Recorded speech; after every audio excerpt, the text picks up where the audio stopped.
Tahu kan sekarang alasan Presiden Prabowo tidak menetapkan status bencana ekologis di Sumatera sebagai bencana nasional?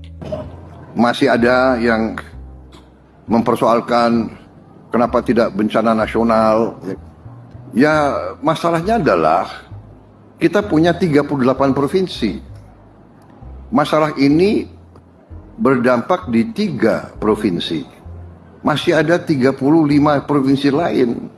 Seandainya kamu Jadi, atau keluargamu yang menjadi korban dari 1157 yang meninggal atau 165 yang masih hilang atau bahkan menjadi satu bagian dari 381.000 yang ikut mengungsi karena sudah tidak punya apa-apa, harta tak ada, uang tak punya, rumah sudah tiada, mau makan pun masih berharap bantuan negara.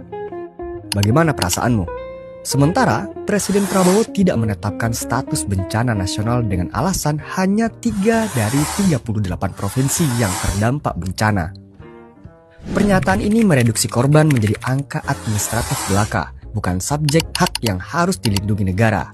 Padahal, tidak perlu ribuan, satu nyawa yang gagal dilindungi negara itu sudah pelanggaran.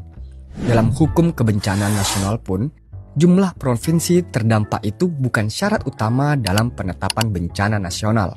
Alasan Prabowo tidak relevan. Statement ini bermasalah. Kenapa? Mayoritas aman bukan berarti minoritas korban bisa ditangani seadanya. Ini melanggar prinsip hak kesetaraan perlindungan, non-diskriminasi wilayah, dan hak hidup sebagai hak yang absolut. Dan masalahnya bukan apakah negara masih mampu, melainkan apakah negara mau atau tidak mengambil tanggung jawab penuh atas nyawa warganya. YLBHI memandang bahwa pemerintah lalai dan nampak tidak kompeten dalam penanganan bencana ini. Data korban, luasan wilayah terdampak, dan total kerugian semestinya sudah memenuhi unsur untuk menetapkan status bencana nasional. Status bencana nasional ini bukan gimmick. Ini menentukan kecepatan bantuan, besaran anggaran, dan tanggung jawab langsung pemerintah pusat.